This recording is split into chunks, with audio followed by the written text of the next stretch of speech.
Hello everybody, welcome to another video. Today it is the 25th of May. Today will be a rather short update, which is pretty refreshing when you consider all the long updates that I've made recently. But we're still going to talk about several key changes along the Kharkiv front, then Luhansk front. There are several changes there, and also around Krasnohorivka and Krinky. And so let's begin by looking at the Vovchansk axis and some of the Ukrainian reinforcements that I've documented over the past several days. Some of these are older movements that I just didn't comment on. For instance, the 8th Special Purpose Regiment. Some of these units have not really been active on the front line in several months and are now being really re-entered into the battle after an extended period of time of rest and rotation, and that's one example. And then you look at some of the other units that I've recently tracked. The most interesting one is the 2nd Battalion of the 36th Marine Brigade. And so 36th Brigade, first of all, it was fighting around Velika Novosilka during the summer counteroffensive.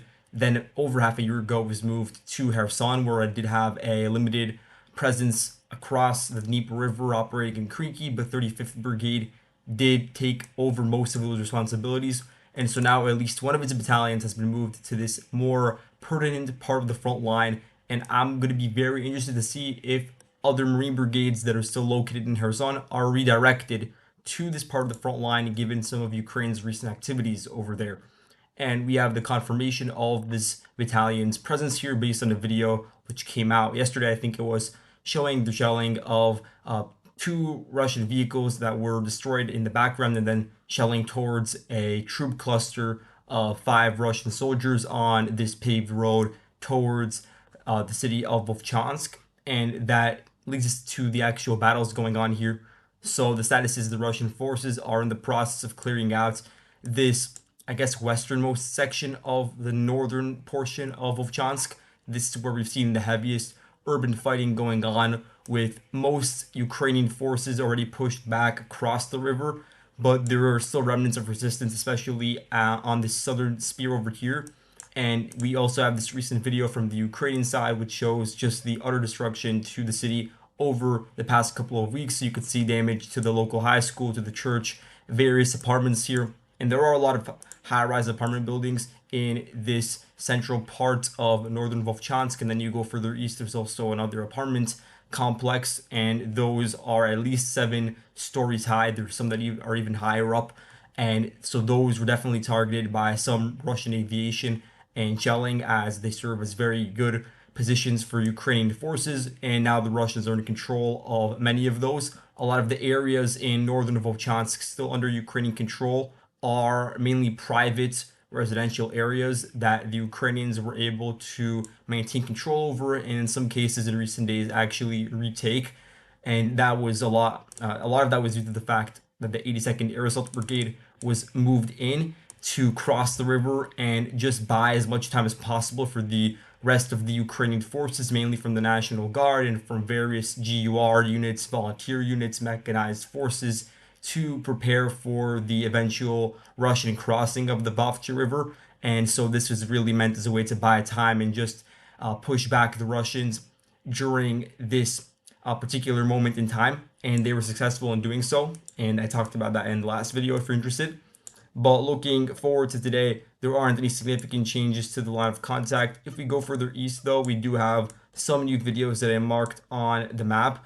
And so here's a pretty interesting video. I think it's from the 23rd of May. It shows a Ukrainian infantry squad located on a trench that is connected to this covering, which isn't really a bunker, but it is this observation point on a local hill. And I believe that it's looking, or the Ukrainians in the video are firing towards the northwest, towards Russian positions that are located along the valley on which northern Vovchansk is really located. And so this was at a time when the Ukrainians actually did have the elevation advantage due to controlling some hills that are just to the north of the Vovcha River. And so in that video, you just had the Ukrainian forces engaging with the Russians and trying to push them back, prevent them from reaching the actual river itself. But since then, the Ukrainians have withdrawn from a lot of their positions north of the Vovcha River to the east of the city of Vovchansk. And we know about this again because of footage that came out yesterday from the Terror Battalion, which is a part of the Belarusian Volunteer Corps, where they destroyed a bridge that basically goes across the Vovchansk River. They rigged it with explosives, they destroyed it, and then they withdrew their forces to Vovchansk and that gave us also confirmation that the Russians are in full control of the village of Tikhe, which again strengthens their positions on the eastern flank of Vovchansk, which also makes it difficult for the 82nd Air Assault Brigade to mount a protracted resistance within the remaining residential blocks of northern Vovchansk. We also know that in recent days, the Lyut National Police Brigade has been moved in to defend the city. This is a very interesting choice because Lyut has been involved in some of the fiercest combat over nearly a year now around Klishchiivka. And so they were involved in the original capture of that village and then defending it. And so they have a lot of combat experience as a result, even though they're not a mechanized force or a part of the conventional army. And so now they're being moved in to help reinforce the line, and that's going to degrade Ukraine's defenses even more around the Bakhmut front, or I guess you should say Chasiv Yar front, because they've already moved in several brigades from that sector to defend on this northern border. And we've talked about it before, but elements of the 92nd and 93rd mechanized brigades were moved in. Both of them had a presence south of Bakhmut. And now we're seeing this additional unit that is really a key part of that defense structure being moved elsewhere. Maybe not in its entirety, but definitely to a certain extent. And now, when we look at Luhansk, there is a similar issue for the Ukrainians in the sense that some of their elements that were defending here and succeeded in maintaining a relative stability to the front line have been moved to deal with the Russian attack vectors that opened over 2 weeks ago to the north. And that does have tangible consequences. And it also has forced the Ukrainians to move in reinforcements to hold the line over here on the Luhansk front from other parts of the front line that are still important. And so I'll give one example. 77th Air Assault Brigade.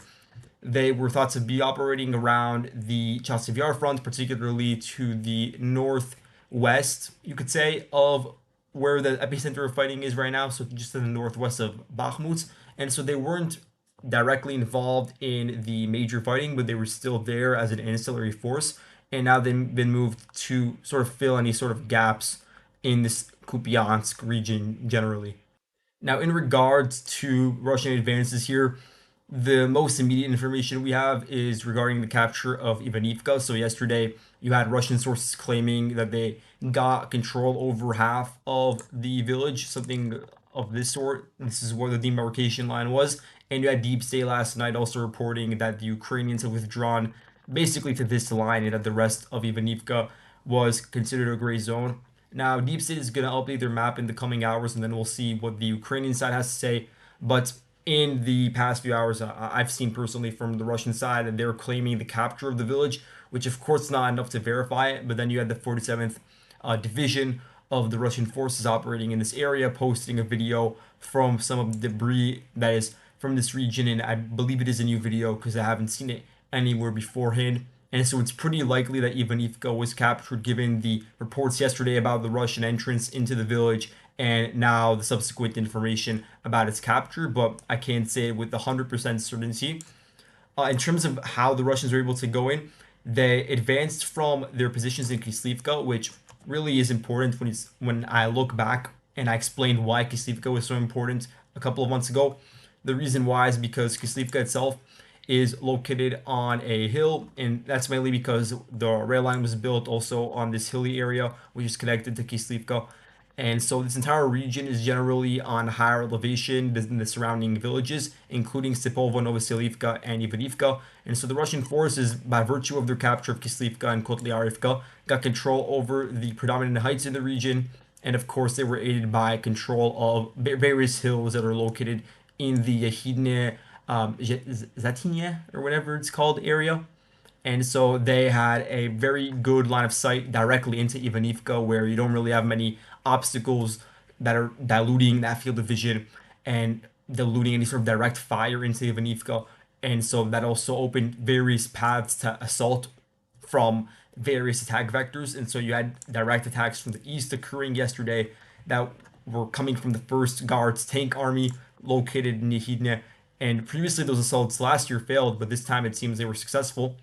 And so I have this one marker over here which shows a Russian tank that was advancing towards those positions east of Ivanivka. Ukrainian RPG crew likely fired back at them, and at that point you had Russians engaging with that tank, with the RPG crew. And Russian sources, they released a video of that which was geolocated to here, and they claim they were able to destroy that crew, although it's not seen in the video. But it does give us confirmation that there were some Russian vehicles on the village's outskirts, which played a role in clearing out those perimeter positions and then dismounting troops within the village. And of course, there was a very important attack vector from the southeast due to the positions on the ridge and due to the paved road that leads directly into Ivanivka from the south.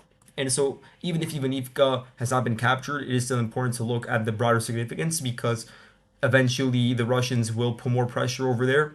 And that's because Ivanivka and Stepovano-Vasilivka were the two final villages on the route to Petropavlivka. You can make an argument that Pischana is also a village in this region, although, yeah, it is a village, so it is also on the road to Kupyansk, to eastern Kupyansk.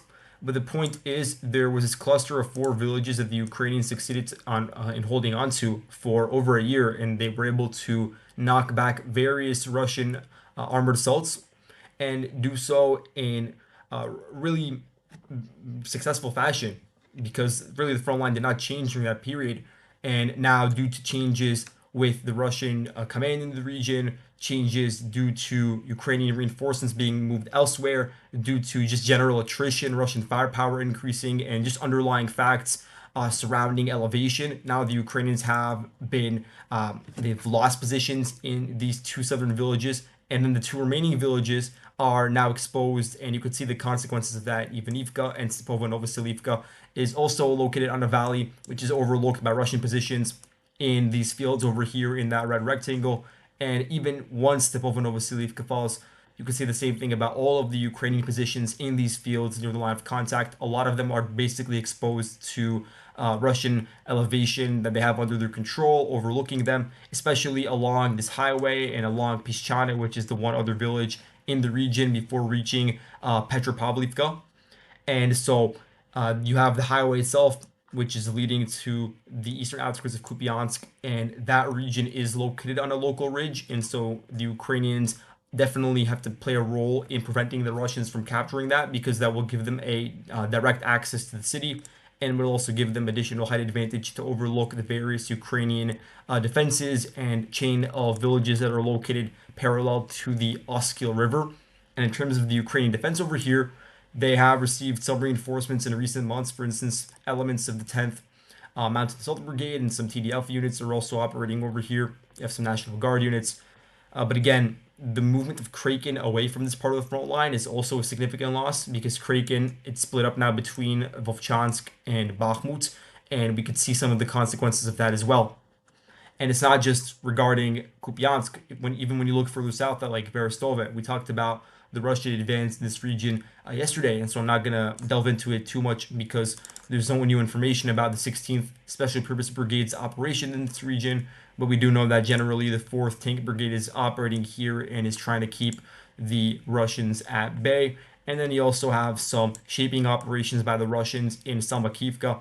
You could see there are two geolocated videos from the past week that confirm minor Russian advances past the heights on which they were located. So the Russians have control of this ridge that is basically located east of Kolomichika, or whatever it's called, and is centered around this rail line in this particular highway. And that gives them a very good line of sight towards the valley on which the current Ukrainian front line is stationed. And so you have these advances recorded by the Ukrainian side of the Russian forces. And so here you have 77th Air Assault Brigade, FPV strikes a Russian soldier east of Selmakivka. And then here further south, you have 4 Russian soldiers in a tree line being targeted by the same units. And so gradually Russian infantry squads on foot are advancing through these various tree lines. They want to get Stelmakhivka because then they can breach the Ukrainian chain of villages that is connected over here to the front line, and then breach deeper into the Ukrainian positions here, because a lot of them are located on open fields. Some of them west of the front line are actually on a ridge that overlooks the Oskil River, and so in the long term it is important to capture them. And so definitely the Russians in the region are keeping that in mind. You go further south, there are also some new videos of Russians gradually inching towards Makivka, but nothing too significant. You could just see some minor advances recorded by the Ukrainian side.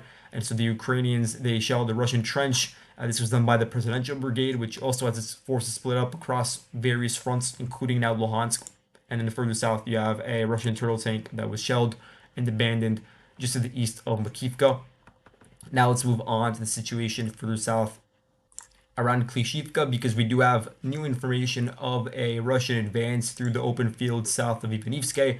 This is very important because a lot of these fields south of Ivanivske are located on hills that overlook Klishchiivka. Now that Klishchiivka has been captured, then it has less of a significance, but it is still important because now the Russian forces are establishing control of positions that are pretty similar in their elevation to the Ukrainian positions. And so there is a bit of parity there, especially when you look at the Ukrainian defense lines centered around the Donbass Canal that are located on basically the highest elevation in the region, bar Chasiv Yar itself. And so the Russians really need to do everything in their ability to try to level out that playing field here. And we can see that in regards to Klishchiivka, we still don't know the status of the trenches located to the northwest, which really are key when it comes to long-term control over Klishchiivka, because Russian sources still claim that it's under their control, but there's still no visual proof of that. And there's still no visual proof about other heights and other forested regions west of the village. We also know now that some Russian sources are claiming that there is actually a gray zone in some of the southern outskirts of Klishchiivka, including these residential houses and this forested area. And so I have adjusted the map to indicate as such. And that also probably implies that Andriivka has not been captured yet, although we don't have conclusive evidence pointing either way. Looking at Krasnohorivka, just a minor update from something that I should have made more clear in my previous video. It's just we have some additional changes to the front line, including the Russians basically closing and taking over much of the gray zone to the southeast of the apartment complex that the Ukrainians are likely still in control of. And so now a lot of these trenches and minefields that were previously in this region were cleared out by the Russians, where I'm basically going over with these blue lines. And that includes a Russian attack vector through the eastern residential areas of Krasnohorivka. This is again verified based on Ukrainian footage showing drone drops onto Russian infantry in these forward positions, which again puts pressure onto the Ukrainian defense line, which is centered around this vertical road connecting the hospital to the apartment complex. And the degradation of that line basically spells the end for the defense of Krasnohorivka, because at that point you'd already have the Russians putting pressure from the east and also from the south directly, where yesterday we talked about the Russians raising the flag in the high school. And so now there's an active undermining of the park region that is basically dividing the two sections of northern Krasnohorivka. And that's already playing a role in degrading the connectivity of the defensive squads in the region, which are composed of Ukrainian forces from the 80th Air Assault Brigade and to a lesser extent 79th, and also potentially elements of the 100th Mechanized Brigade, because their drone group is operating here. And they released a video recently showing the destruction of a Russian BMP-2 pretty close to the apartment complex. And lastly, when it comes to the Kherson front, I really have now put an emphasis on this because of the rather minor changes to the front line, the fact that there simply aren't any many units committed to this area, and because it is just so disconnected from the main events that are really influencing the course of the war elsewhere when we look at the northeast. But of course, there are still operations going on, especially on the Ukrainian side, mainly by the 35th Marine Brigade, as I said previously, which is operating in this region. If I could find the correct icon for them, here's just one of their battalions that is really a part of the vanguard for the Ukrainian operating force. And so now we have a new video came out today or yesterday showing the Ukrainian flag being raised in the eastern part of Kozachyi Lahari. So what's happened is the Ukrainians never did abandon their positions in Krinky, although the Russian forces several months ago did establish positions in much of Krinky, including the central sections, the western parts, including the western basements and agricultural facilities. The Ukrainian Marines never abandoned them, and there was never really an impetus by the Russians to clear out those remaining areas. The Russians really did remain stationary for the past few months and just engaged in, those constant sort of Lancet strikes, FPV strikes, FAB bombings on Ukrainian positions, but less so of an active role in ground maneuvers to take over the remnants. And so now the Ukrainians they've been able to preserve their force in the region, or what remains of it, and continue advancing westwards along this horizontal road pretty close to the Konka River, and actually reach several hundred meters west and into Kozachi. Most of the village is still under Russian control, but I do have doubts about the extent to which Russian forces are even located in the village, because many of their defensive structures are located further south, several kilometers south of the Dnieper River and Konka River in some cases, that could be displayed with the green lines that you see on the map showing their fortifications in the region. And so a lot of them are located further south towards this highway over here, and not specifically in villages that are near ground zero, near floodplains that are closer to Ukrainian artillery. And so there may not be, again, enough forces, or really enough of a desire to push out the Ukrainian forces that are located over here, but definitely there will be Russian attempts at firing towards them. And again, you look at the troop compositions for the Ukrainian side, looking at 3 Marine brigades still fully located here. And that does raise a lot of questions about whether they're being utilized correctly, whether they could be of better use elsewhere, because you look at the Russian side and their grouping in Kherson, and in recent months they have moved some of the more elite units, including VDV elements and naval infantry elements, to other parts of the front line, whether it be Donbass or to Army Group North. And I do have to adjust the order of battle here because some of the units are incorrect. But for the most part, the main unit that the Russians are using to defend the Krinky bridgehead, to push back against it, is the 70th Motor Rifle Division. And for instance, the 26th Motor Rifle Regiment has been involved now for over half a year.